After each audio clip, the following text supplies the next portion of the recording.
Hoofdstemburo Paramaribo. Die heeft er vandaag een persconferentie belegd.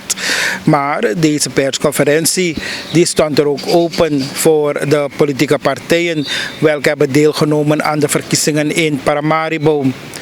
Reden van deze persconferentie is geweest het feit dat gisteren de bekendmaking van de officiële of de cijfers van Hoofdstemburo Paramaribo dat allemaal niet is gegaan zoals gepland. Daarom vandaag in alle rust wederom de presentatie, oftewel de openbare zitting van Hoofdstemburo Paramaribo, waar toen alle cijfers bekend zijn gemaakt. Het ging in deze om 275 stembureaus in Paramaribo. Het zijn er 3670 ongeldige stemmen uitgebracht op het niveau van DNA. Er zijn 2280 ongeldige stemmen uitgebracht voor RR-leden, dus dat waren dan de witte stembiljetten. De VHP heeft bij deze verkiezingen in Paramaribo 38.780 stemmen behaald. De NDP als tweede grootste partij 29.495 stemmen, 21.654 voor de NPS en 11.644 voor de ABOP in Paramaribo. Verder kan aangegeven worden dat de meeste stemmen behaald zijn geworden door Krishna Mathura van de VHP. Zij kreeg er 20.379 stemmen, terwijl de voorzitter van de NDP, tevens president van het land, Desi Delano Bouterse, 15.545 stemmen behaalde. Voor wat de zetelverdeling op RR-niveau aangaat, zijn er in Paramaribo voor de ABOP 3 zetels, de NDP 6 en de VHP 12. We voeren nu naar de presentatie die hedenmiddag is verzorgd op Hoofdstemburo Paramaribo. De beelden zijn vastgelegd door Raj Mahango. Welkom iedereen. Namens de voorzitter van het Hoofdstemburo Paramaribo en alle andere overige leden van het Hoofdstemburo Paramaribo heet ik u van harte welkom. Mijn naam is Isra Bibaks, ik ben de secretaris van het Hoofdstemburo Paramaribo. Een ander hoofdstemburo-lid is ook aanwezig, de heer Vivian Bijnaar. En hij gaat u even kort vertellen waarom wij vandaag deze spoedinformele meeting bij elkaar hebben geregeld. Meneer Bijnaar, u krijgt het woord. Aanwezig anderen, goedemiddag. Zoals u allemaal weet, of zelf hebben wij conform de kiesregeling gisteren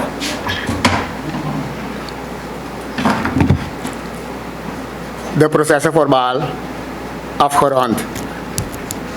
Dat is het laatste waaraan wij moeten voldoen.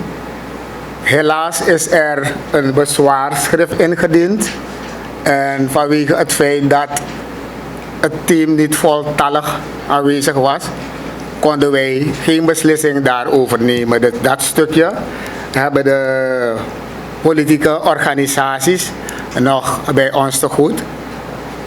We hebben gemeend om vandaag, meer speciaal voor de pers, dit gedeelte in te lassen, omdat vanwege de enorme druk die op ons heerste om goed gisteren dat met de processen verbaal af te ronden, zijn we in onvoldoende mate ertoe gekomen om het cijfermateriaal aan u te presenteren, voornamelijk de pers, welke oor, oog en mond is van de gemeenschap en organisaties ook die gemeenschap uitmaken.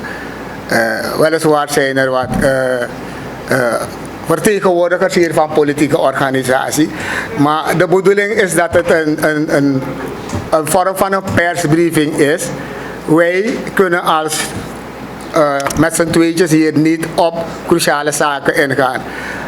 Verkiezingen, elections, it's about figures. Verkiezing gaat om cijfers. mensen, organisaties willen weten welke mensen in welke gebieden hoeveel stemmen hebben behaald.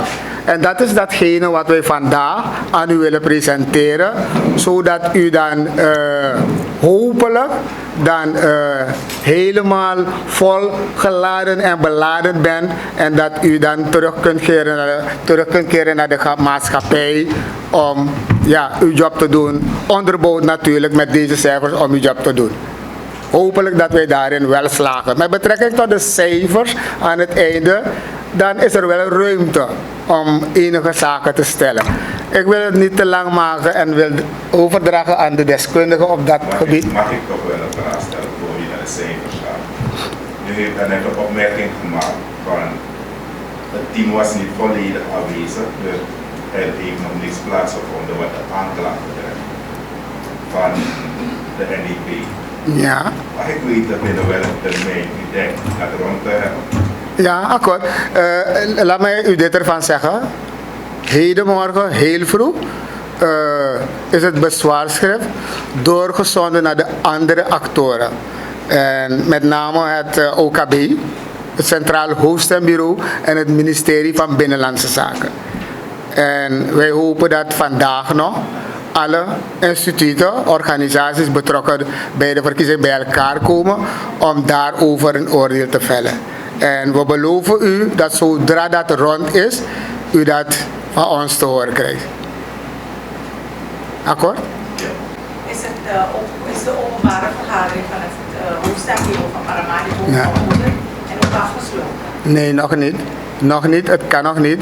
Omdat de kiesregeling aangeeft dat bezwaren ingediend kunnen worden en dat staande de vergadering ja, er een beslissing genomen moet worden. Er moet vermeld worden dat er schriftelijk bezwaar is aangetekend door welke politieke organisatie en welke beslissing ja, het hoofdstemburo daarop neemt. Dat hebben wij helaas gisteren niet kunnen doen omdat het team niet volledig is. Beide voor de voorzitter en de ondervoorzitter waren er niet bij. Dus laat me dit zeggen, het is opgeschort. Maar dat is gisteren niet gezegd. Dus we kunnen niet eindigen. Ze heeft heel duidelijk aangegeven dat de vergadering wordt gesloten en hij dacht bij iedereen. Dat is in de vergadering. Oké, mag ik dat bij deze dan corrigeren? Zeggen het is opgeschort, omdat de kiesregeling duidelijk is op dat stuk. Als er een bezwaar is, wordt het bezwaar voorgehouden aan de aanwezigen en het hoofdstemburo maakt schriftelijk aantekening daarvan in het procesverbaal en geeft ook aan de aanwezige politieke organisaties welke beslissing daarop wordt genomen. Het is opgeschort. Alsjeblieft, indien het gisteren op een andere manier. Wat is de status van deze vergadering? Deze vergadering is een vergadering informeel, omdat wij gisteren zelf hebben gevonden dat wij niet in voldoende mate het cijfermateriaal hebben kunnen presenteren aan u. En u krijgt het als politieke organisatie krijgt u dat allemaal toegemaild. Maar we zeggen laten wij vooruit werken en de pers alvast beginnen te brieven.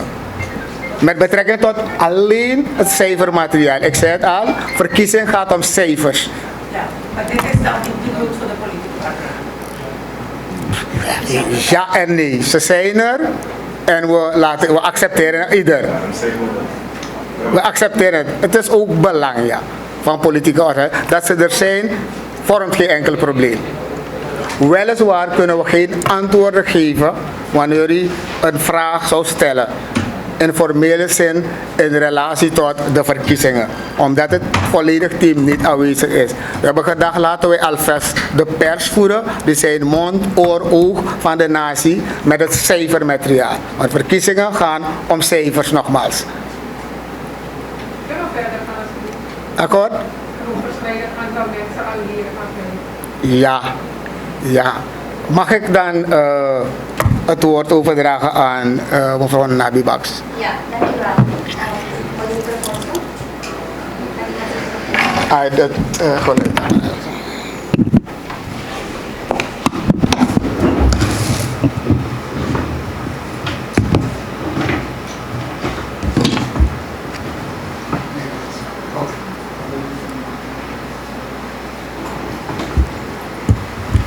Ja, dankjewel. Gisteren hebben we de cijfers gepresenteerd. Echter, gisteren hebben wij de PV's gepresenteerd die het Hoofdstemburo Paramaribo moet aanbieden aan het Centraal Hoofdstemburo.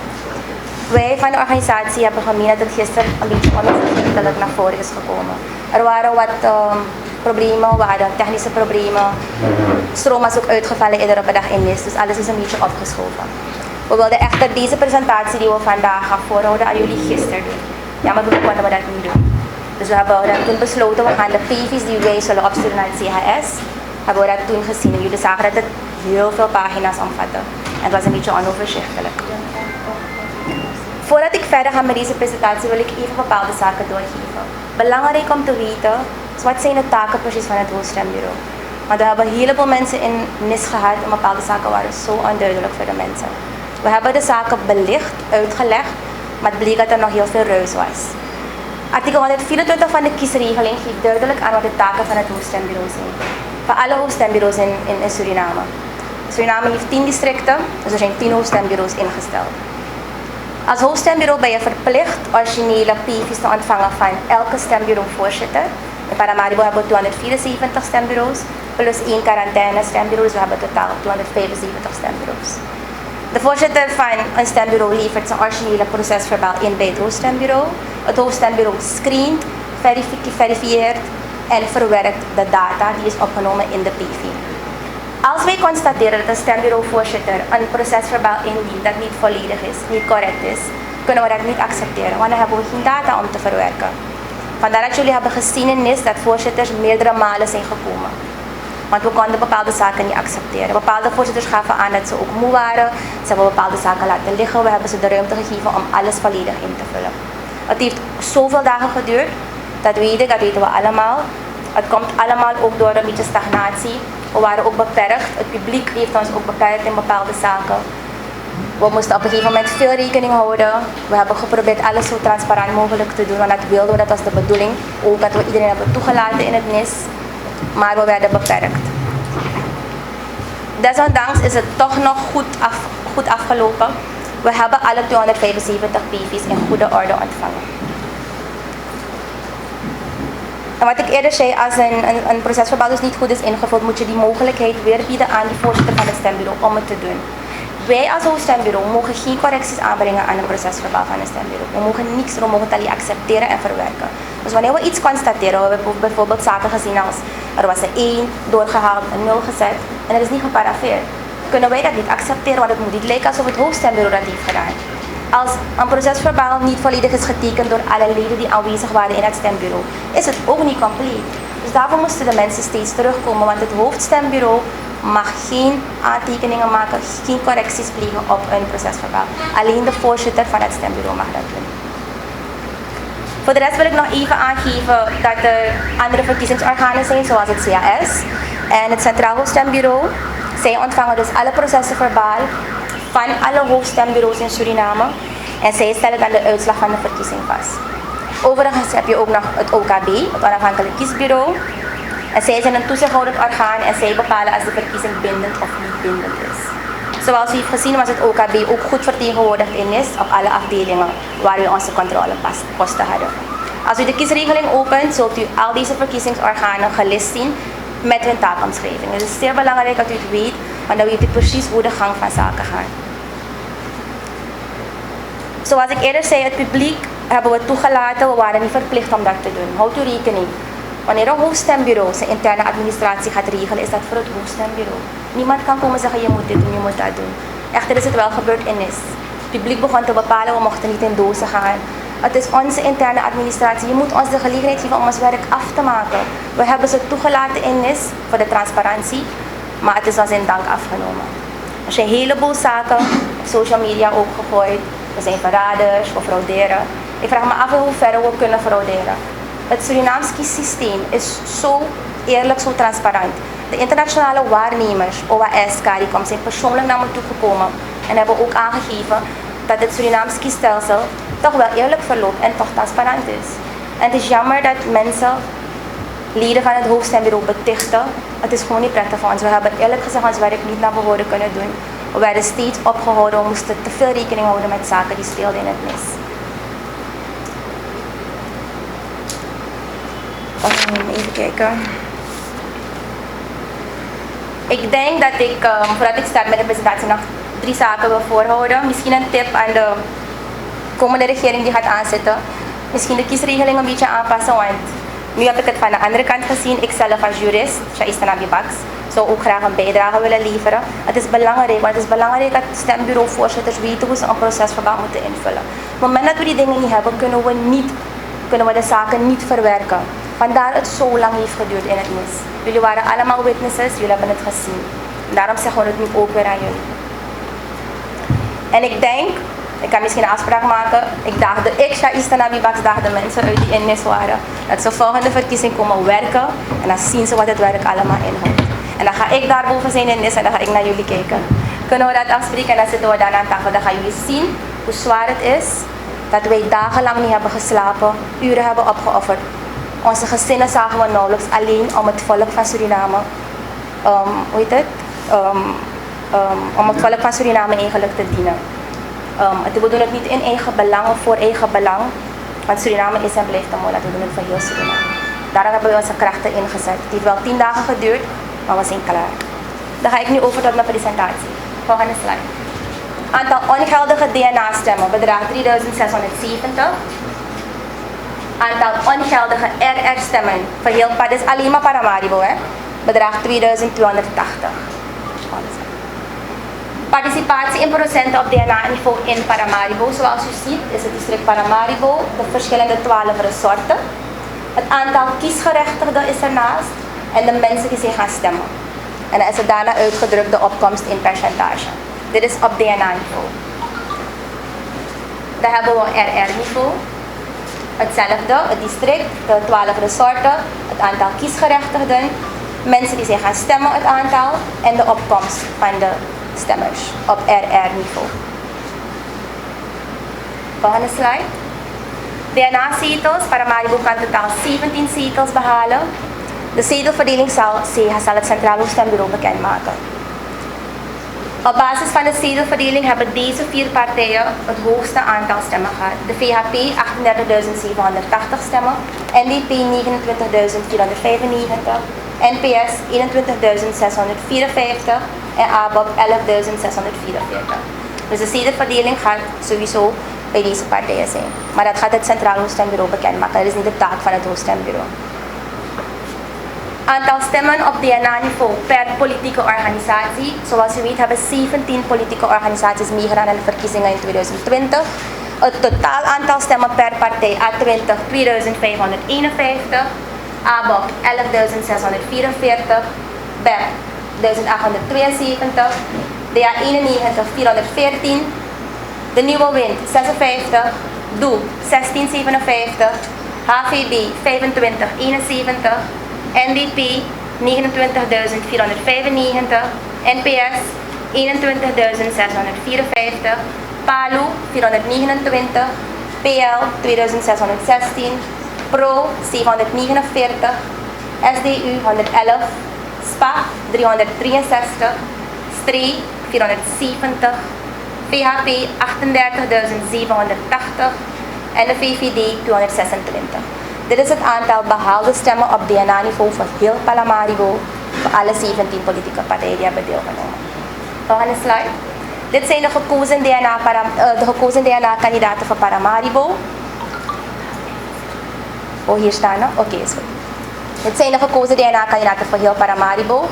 Doordat wij alle processenverbalen hebben verwerkt in ons systeem, rolt de uitdraai. We hebben dus 17 DNA-leden die gekozen kunnen worden in Paramaribo en de leden zijn Mathura Krishna van de VHP, Boutische Desiree NDP, Ruslan Gregory NPS, Van Samson VHP, Simon Jennifer NDP, Noor Mohammed Riyad VHP, Belfort Edward ABOP, Ednel Patricia NPS, Misikaba Andre NDP, Dijkstil Cheryl VHP, Sharman Dewan Chandre Bosi, was het goed? Chanderbos, VHP, Parmesara Binder, NDP, Klein Ivanildo, NPS, Binda Sham, VHP, Bouva Melvin, NDP, Sampi Edgar, ABOP en Wang Shuanreu, VHP. Dit zijn de gekozen 17 DNA-kandidaten voor Paramaribo. Volgende slide. Ik heb dan ook op DNA-niveau per partij steeds het aantal stemmen van de 17 kandidaten DNA ook voor jullie gelist hier. Jullie mogen foto's maken. Dit is van de partij A20. Dus dit zijn het totale aantal stemmen per kandidaat op DNA-niveau voor Paramaribo. Volgende slide. Het aantal stemmen voor ABO, DNA. Dus nogmaals het totaal aantal stemmen per kandidaat voor heel Paramaribo op DNA-niveau. Volgende slide. Dit is voor de BEP.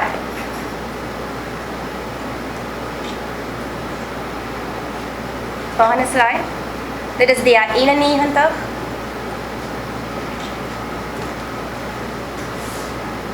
Volgende slide. Dit is de nieuwe wind.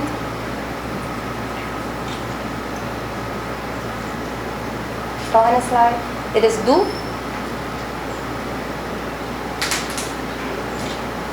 Volgende slide. Dit is HVB. Volgende slide. NDP. Volgende slide. NPS. Volgende slide. PALU. Volgende slide. PL. Volgende slide. PRO. Volgende slide. SDU. Volgende slide. SPA. Volgende slide. STRI. Volgende slide. VHP. Volgende slide. VVD. Volgende slide. Dat waren dus de 17 partijen. Dit zijn de behaalde RR-zetels per politieke partij. Totaal hebben we 200 RR-zetels voor heel Paramaribo. Zoals u ziet hebben 3 partijen zetels behaald. ABOP 31, NDP 53 en de VHP 116. Als u deze 3 getallen optelt, komen we op 200. Het zijn er 200 RR-zetels voor Paramaribo. Ik heb ook gelist voor jullie alle RR gekozen leden op basis van de 12 resorten. Dit zijn ook het aantal stemmen per kandidaat. En deze zijn de gekozen RR-leden van heel Paramaribo. Beekhuizen, Blauwgrond. Ga even eentje terug. Beekhuizen, dus ziet dat alle, dat is eigenlijk voor de politieke partij NDP valide. In Beekhuizen. Volgende slide. Blauwgrond, ziet u dat alles naar de VHP is gegaan. Volgende slide. Centrum is alles naar NDP gegaan. Flora, alles, nee ik zie 1 voor VHP en de rest is NDP. Nummer 13 is VHP en de rest is NDP. Volgende slide. Dan zie ik NDP, nummer 1, ik zie 1, 2, 3, 4, 5, 6, 7, 8, 9, 10, 11, 12, 13, 14 voor ABOP en 3 voor NDP voor Latour. Livorno, alles naar de VHP. Munder, alles naar de VHP. Pontbuiten, alles naar ABOP. Ringfield, alles naar de VHP. Tamega, alles naar de VHP. Weg naar Zee, alles naar de VHP. En welgelegen, ook alles naar de VHP. Totaal DR-verdeling, zoals u weet, voor DR in Paramaribo kan dat tot max 21 zetels zijn. Er zijn 3 partijen die zetels toegewezen hebben gekregen. Dat is ABOP 3 zetels, NDP 6 en VHP 12. Als u deze 3 getallen optelt, komen we op 21 zetels. Let wel, de DR-leden, de kandidaten, de namen van de kandidaten kan ik u niet prijsgeven omdat het Centraal Hoofdstemburo dat beslist. De DR-leden worden aangewezen op basis van het aantal toegewezen zetels, namelijk voortvloeisel uit de RR-verdeling die we net hebben gedaan. En dit maakt het Centraal Hoofdstemburo bekend. Dat is niet de taak van het Hoofdstemburo. Ik dank u en als u deze presentatie digitaal wilt ontvangen, ik hoop dat u uw e-mailadres heeft doorgegeven bij de presentie, zorg ik ervoor dat u deze presentatie met alle cijfermateriaal toegemaild krijgt. Ik hoop dat het duidelijk was naar de samenleving toe. Ik wil u bedanken voor uw aanwezigheid en ik hoop dat er nu wat helderheid is. Dat we bepaalde dingen ook hebben gecleared. Het laatste wat het Hoofdstemburo nog moet doen is de bezwaren gaan we nog bespreken. En de originele processen verbalen naar het CHS sturen. Met onze 2 PV's die we gisteren formeel hebben gepresenteerd aan jullie. Een PV voor DNA en een PV op RR en DR niveau. En deze 2 PV's zendt het Hoofdstemburo Paramaribo naar het Centraal Hoofdstemburo met de originele processen verbalen van alle stembureaus in heel Paramaribo. Ik dank u en als er vragen zijn is meneer bijna er. En ik hoop dat het duidelijk was. Ja, data over vorige verkiezingen. Er zijn talrijke verkiezingen gehouden in het verleden, maar helaas hebben we zeer weinig gevonden. En vanaf dat moment hebben we de beslissing genomen, laten wij de zaak, het hoofdstemburo staat chockvol jonge mensen, veelal juristen. Hebben we gezegd, laten wij een pioniers wezen. Laten we zaken vastleggen, digitaal vastleggen. Zodat wij als pionier kunnen gaan optreden voor de komende verkiezingen. En ik heb één ding wat ik altijd zeg, ere wie er toe komt. En in deze moet ik u zeggen, het is mevrouw Shaista Nabibak, ze staat hier, zij is gepresenteerd. Zij is de grote trekker geweest. Een bijzondere vrouw, welke u heel warm aanbeveelt. Alle zaken die hier zijn behandeld op het Hoofdstemburo Paramaribo kunt u digitaal terugvinden. Ik wil aan de komende regering een advies geven en willen zij de komende verkiezingen toch op een andere wijze willen aanpakken, dat ze toch wel terug kunnen vallen op het commissariaat. En met toestemming van mevrouw Nabibaks en het commissariaat dan het werk bekijken, het lichter. Want het zou niet goed zijn dat wij gewerkt hebben en we hebben niets achtergelaten voor de toekomst.